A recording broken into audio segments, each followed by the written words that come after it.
She said it because she was tired. Tired of smiling, tired of being polite, tired of pretending that hope had not already slipped through her fingers years ago. "I will marry the first man who enters," Rosalind said, her voice light, playful, careless enough to sound like a joke. The women around her laughed. Someone clapped. Someone else teased her for her boldness. No one believed her. Not really. Then the iron gates at the far end of the garden opened. The laughter died slowly, like a candle running out of air. A man stepped through the gate, tall and still, dressed in dark, severe clothing that made him look more like a shadow than a guest. He did not smile. He did not pause. He did not look confused or amused. He looked straight at her. Rosalind felt the world narrow to the space between them. The Duke of Blackthorn had arrived. Lady Hartwell's garden was full of color and noise. Silk dresses brushed the grass. Gentlemen spoke in low voices. Teacups clinked. The afternoon sun filtered through tall trees, soft and warm, as if the day itself wanted to be kind. But Rosalind felt none of it. She stood frozen near the refreshment table, her fingers tight around an untouched glass of lemonade. Her heart thudded once, hard, then again. The man walking toward her was unmistakable. Everyone knew him, the Duke of Blackthorn. Cold, powerful, unmarried by choice. A man whispered about in drawing rooms and avoided by hopeful mothers. A man who had never been seen to laugh. And now he was crossing the lawn with slow, deliberate steps. Beside Rosalind, her friend Helena leaned closer. "Oh, no," she whispered. "You did not summon him." "I was joking," Rosalind murmured. "I was absolutely joking." The Duke stopped a few feet away from her. Up close, he was even more imposing. His face was sharp, unreadable. His eyes were gray and steady, as calm as winter water. The garden seemed to hold its breath. "Lady Rosalind Thornwell," he said. Her name sounded different in his voice. He did not ask. He stated it. "Yes," she managed. "Your Grace." "I heard you," he said. Her stomach dropped. "I heard your declaration," he continued, "and I accept." The words struck her like a sudden gust of cold air. "You accept," she repeated faintly. "Yes." "That was a joke. I am not laughing." Someone nearby gasped.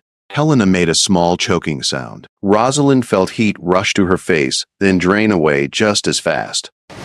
"Your Grace, surely you understand that I was speaking out of frustration." "I understand perfectly," he said.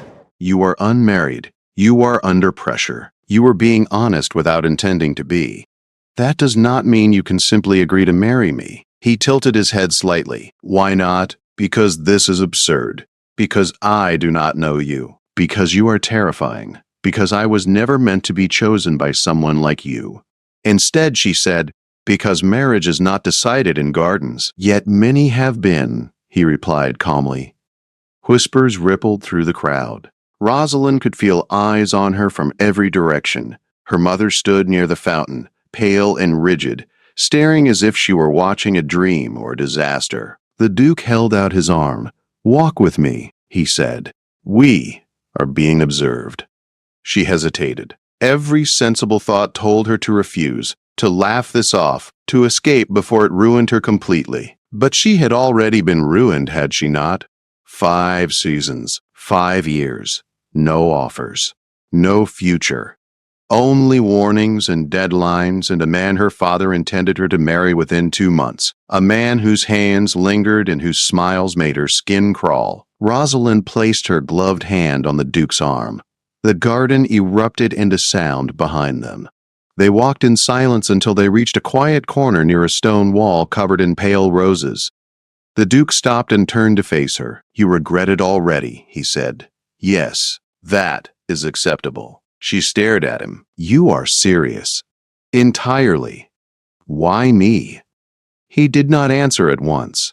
He studied her face, as if she were a puzzle rather than a person. "Because you do not want me," he said at last. "That is your reason. It is the most important one." She let out a sharp, disbelieving laugh. "I assure you, Your Grace, there are many women who do not want you. Most of them want my title," he replied. "You want escape." The word hit its mark. "You were desperate," he continued evenly. "So am I." Her pulse quickened. "Desperate for what?" A wife?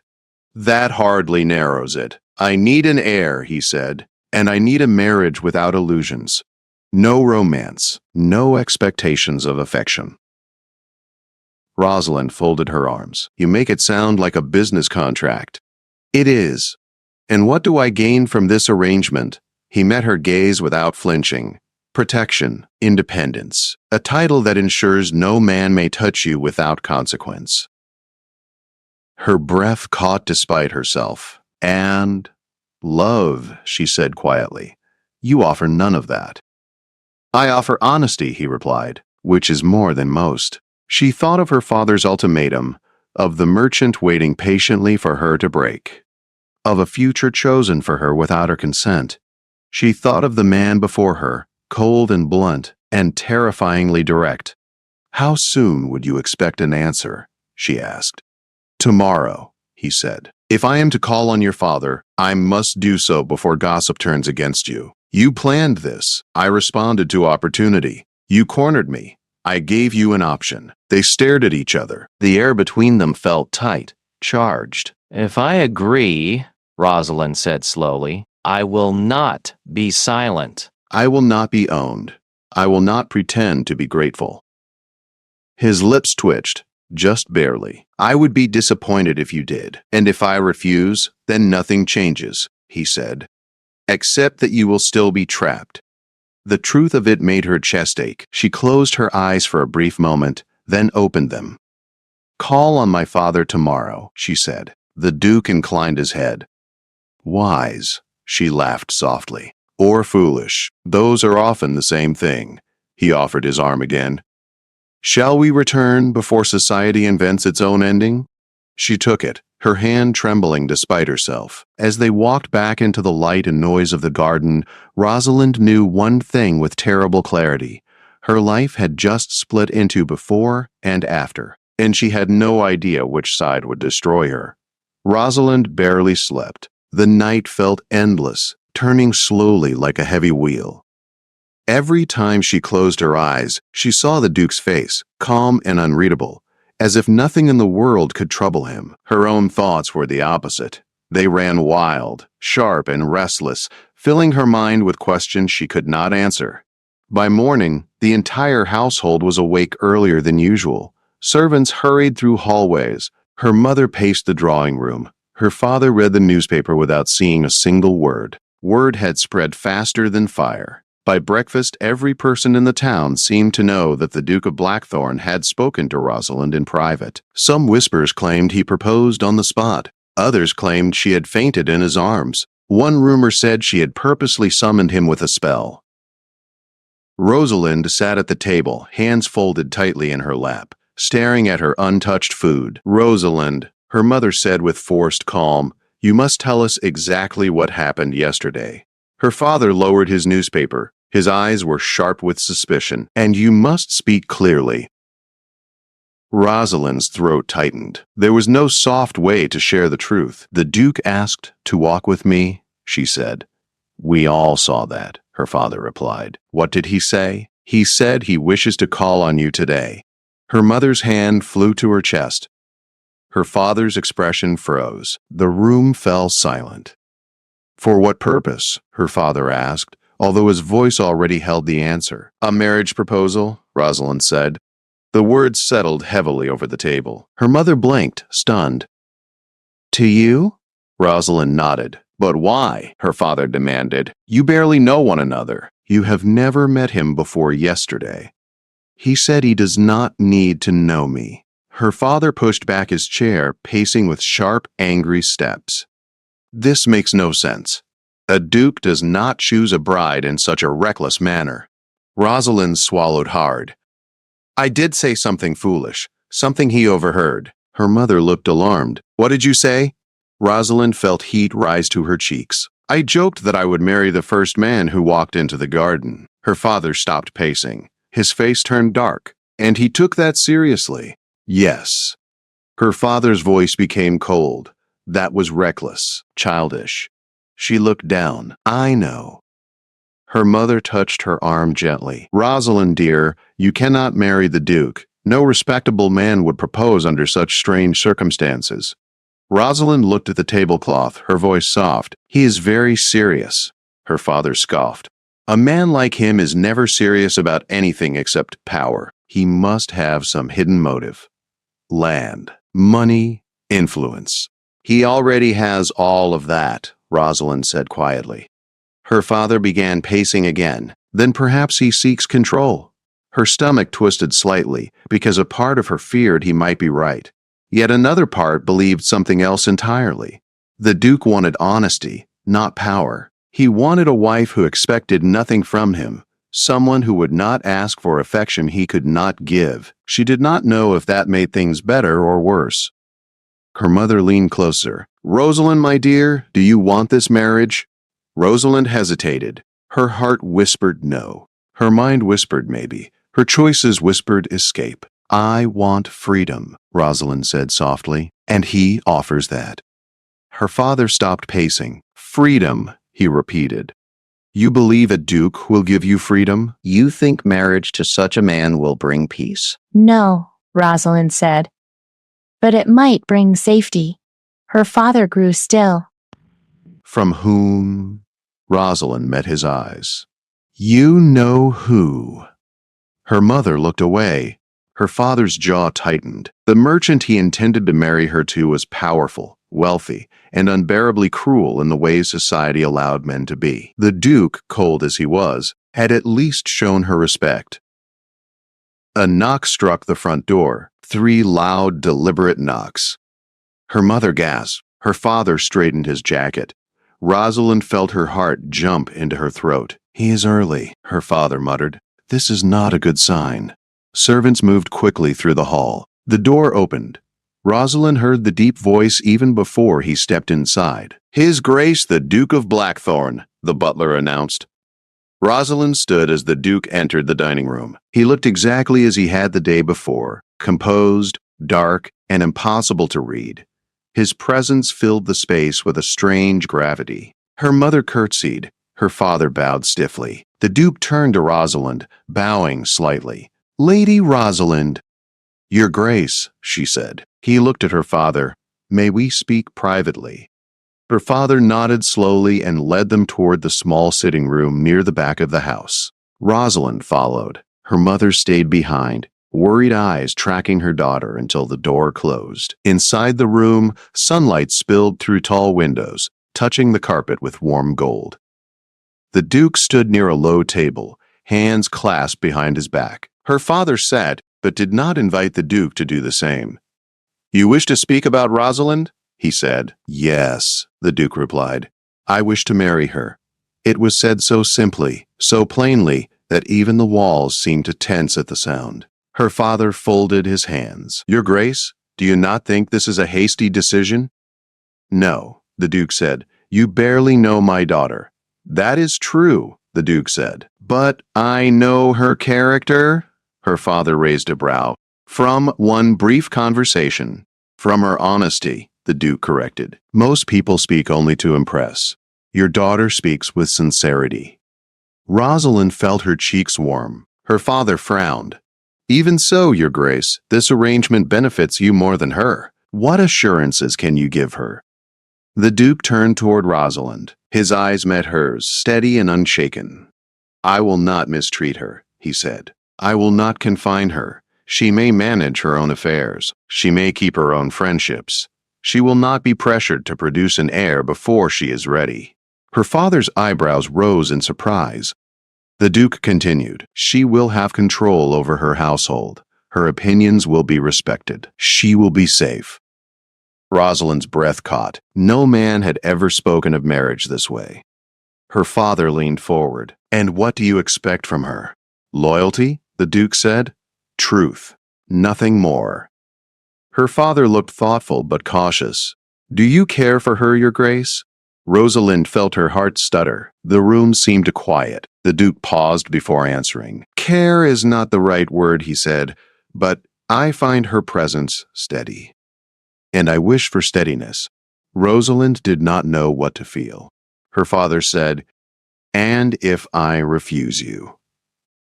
The Duke's voice turned cool. "Then society will wonder why a Duke was denied so abruptly.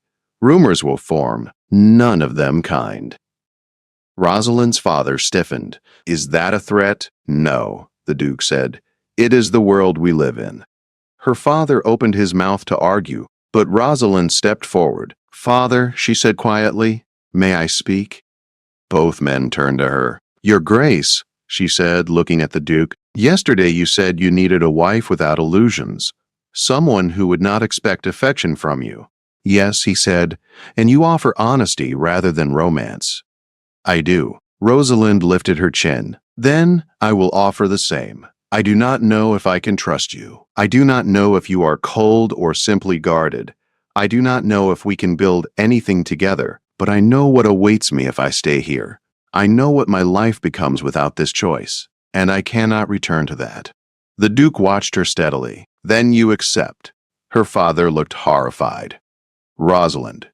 She nodded once, firmly. Yes, I accept. She expected a flicker of satisfaction on the Duke's face, some sign of victory, but all she saw was a brief, unreadable softness, a small shift in his expression, gone in an instant. Her father exhaled sharply. The banns must be read. Preparations must be made. The Duke shook his head. No banns. I request a special license. Rosalind blinked. So soon? Yes, he said. If we delay, pressure upon you will grow, and I will not allow you to suffer more scrutiny. Her father looked between them helplessly. This is madness. It is decided, the Duke said. Rosalind felt a strange, twisting mix of fear and relief. A door had opened, and she had stepped through it. There was no going back. The Duke bowed to her father. I will return tomorrow with the license. He then turned to Rosalind. You will need to prepare. Your life will change quickly.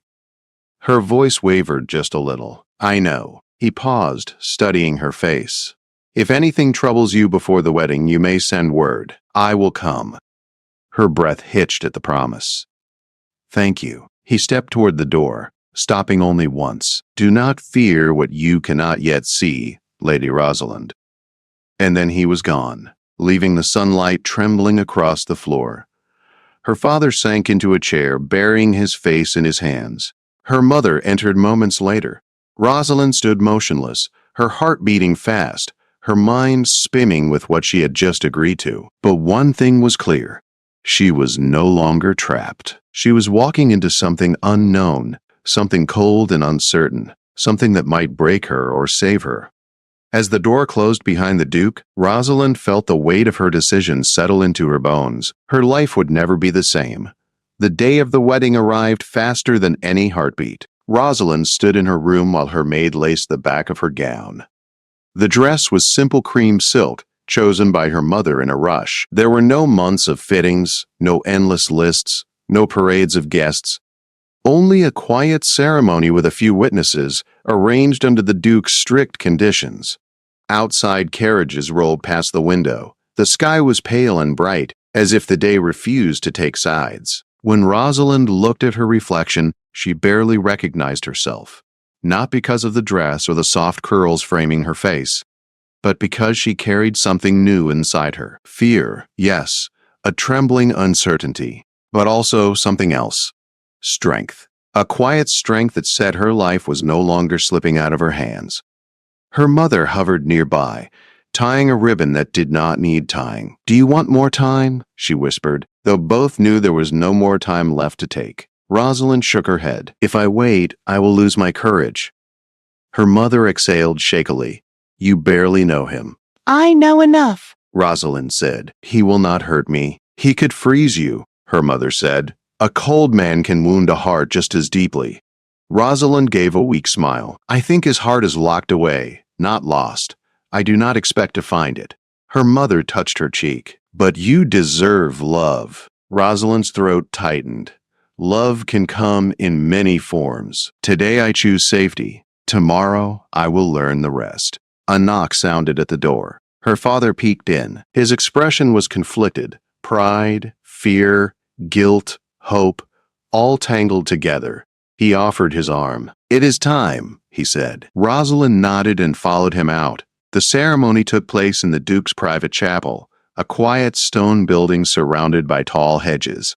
Only a few witnesses were invited: her parents, 2 servants, and the Duke's older cousin, Lord Wilton, a gentle-faced man who seemed far friendlier than his well-known relative. Rosalind's breath caught when she saw the Duke standing near the altar. He wore dark formal attire, sharp and elegant. His posture was perfect, his expression unreadable, but something in his eyes shifted when he looked at her. Not softness, not affection, but purpose. He stepped forward and extended his hand. She placed hers in his and felt the surprising warmth of his skin. The ceremony was brief. The vicar spoke the words with calm reverence. When it was time for vows, the Duke's voice was steady, deep, and low. "I will give you honesty and respect," he said.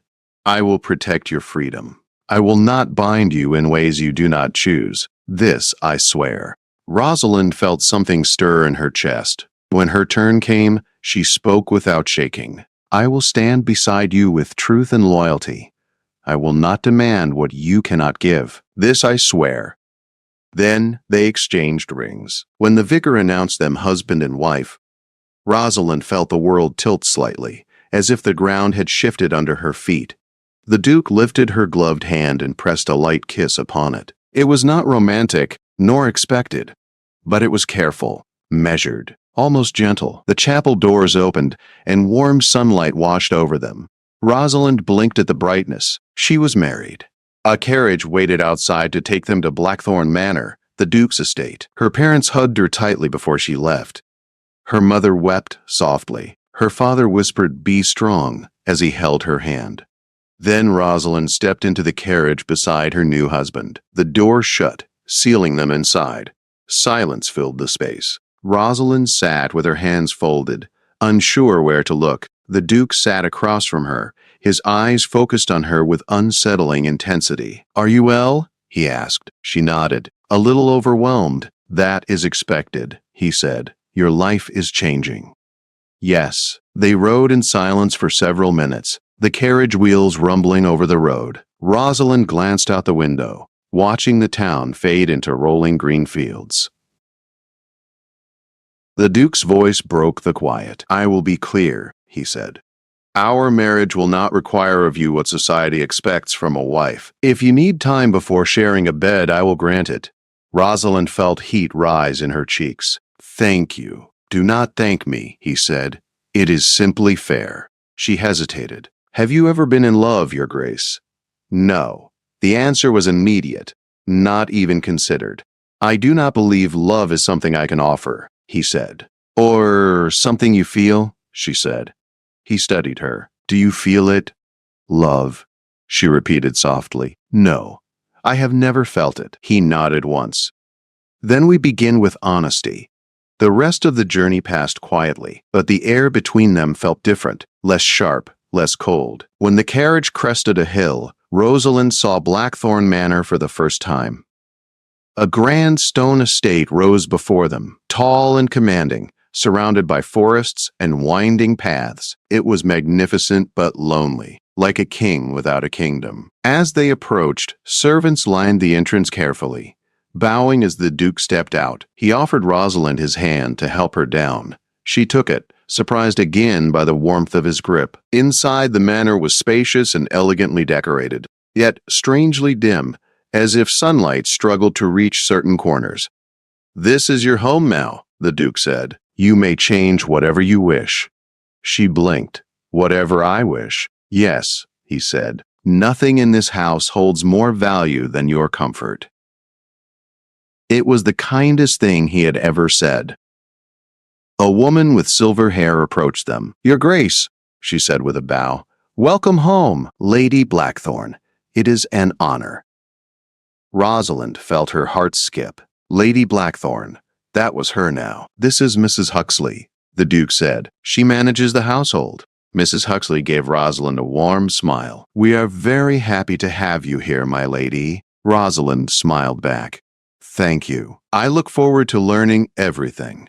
The Duke watched the exchange with unreadable eyes. Then he said, "I will show you to your rooms." She followed him up the grand staircase, her heart thudding with every step. He stopped at a pair of tall, carved wooden doors. These are your chambers, he said. Mine are down the hall. If you need anything, you may send word. Rosalind looked at the doors, then back at him. And you? He paused. I do not often need anything. She smiled softly. Perhaps not, but if you do, you may send word as well. A faint shift flickered in his eyes, surprise, perhaps, or something like it. I will consider that, he said. Then he bowed slightly and left her to explore her new rooms. The hours passed peacefully as Rosalind unpacked, walked through the gardens, and met the household staff. Everything felt foreign but strangely comforting, like a story she had stumbled into and was slowly beginning to understand. By evening, Rosalind was invited to dine in the small private dining room. When she entered, the Duke was already seated. He stood briefly as she approached. I hope the day has not been too tiring. It has been full, she said, but not unpleasant. They ate in quiet comfort for a while. The Duke surprised her by asking about her favorite books, her interests, her thoughts on music. His questions were direct but not unkind. When she mentioned her love for painting, he said, There is an unused gallery on the east side. I will have it prepared for you. You do not need to, she said. I wish to.